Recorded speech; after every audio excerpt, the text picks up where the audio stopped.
warned you at Syracuse, and you persisted.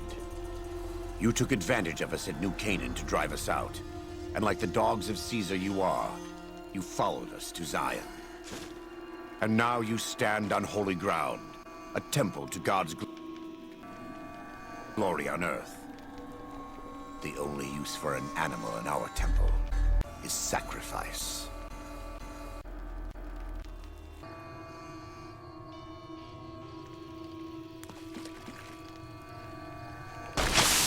We warned you at Syracuse, and you persisted. You took advantage of us at New Canaan to drive us out, and like the dogs of Caesar you are, you followed us to Zion. And now you stand on holy ground, a temple to God's glory on earth. The only use for an animal in our temple is sacrifice. Kale watchene conserva o. You understand me, don't you? Don't you? Outman. Kunaman mad. He killed all white legs. You talk. You stop!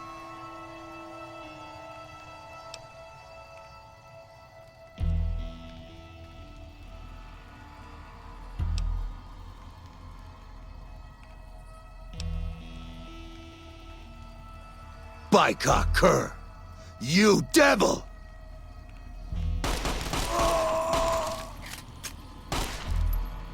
There.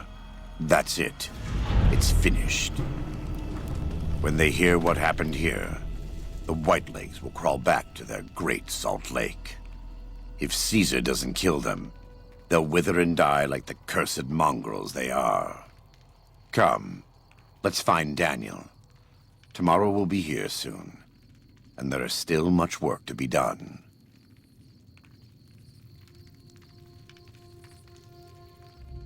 And so it was that the conflict between the New Canaanites and the Whitelegs was finally resolved. The courier's involvement had tipped the scale, shifting the fragile balance of power. Joshua Graham's chilling execution of salt upon wounds seared into their minds. The surviving Whitelegs retreated to the Great Salt Lake. Unable to shake the memory of their brutal defeat and the dead horses' savagery in battle, the Whitelegs feared further reprisals. They fled north, out of Utah, into Wyoming. The wilderness was harsh, and the first winter claimed over half the tribe. When spring came, the survivors parted ways in small bands, and so the Whitelegs died a quiet, ignominious death. The Sorrows fought beside Joshua Graham and the dead horses, eradicating the threat the Whitelegs posed to Zion. Watching as the courier encouraged Joshua Graham to execute salt upon wounds, the Sorrows learned that New Canaan offered no mercy to the wicked. The Sorrows' transformation from a peaceful, timid tribe into a merciless, warlike people broke Daniel's heart. Over time, the Sorrows became ever more ruthless in their dealings, even with each other.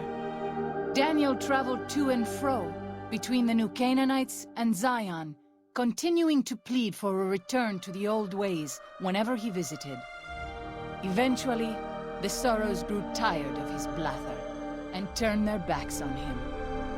Having helped eradicate the Whitelegs from Zion, the dead horses returned to Dead Horse Point in triumph. They remained neutral toward the Sorrows, but as years went on, there were periods of competitive friction, even violence between the tribes. The New Canaanites, Daniel especially, intervened regularly as mediators, but found it difficult to reconcile the tribe's conflicts. The defeat of the Whitelegs in Zion marked a turning point in the fortunes of the Happy Trails Caravan Company.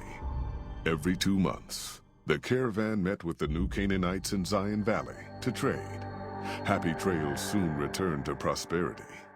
The vigilance of the Sorrows and dead horses in defending southwestern Utah, initially startling to Happy Trails caravans, soon proved a blessing. The tribes united against the 80s, driving them back from Highway 50, and thus opening yet another trading route for Happy Trails caravans. Follows Chuck took the courier's words to heart and decided that he would behold the sights and sounds of distant lands with his own eyes and ears. After returning to Dead Horse Point, he quarreled with his family and other tribe members about his ambitions. One morning, they awoke to discover that Follows Chuck had set off alone, westward, into the wilderness. He was never seen again. With the White Legs crushed, Joshua Graham led the Sorrows and Dead Horses in tearing apart and burning the corpses of their enemies. He set about training his army in the way of the Canaanite, and soon the new Canaanites and tribes of Zion were feared well into the Mojave. Legends of the Burn Man grew even more depraved and terrifying. For years after the defeat of the Whitelegs, Daniel did his best to minister to the Sorrows' spiritual needs. Try as he might, he could not hold back the tribe's increasing militancy and reverence of Joshua Graham. Demoralized, he returned to his family in Dead Horse Point. His failures haunted him for the rest of his days.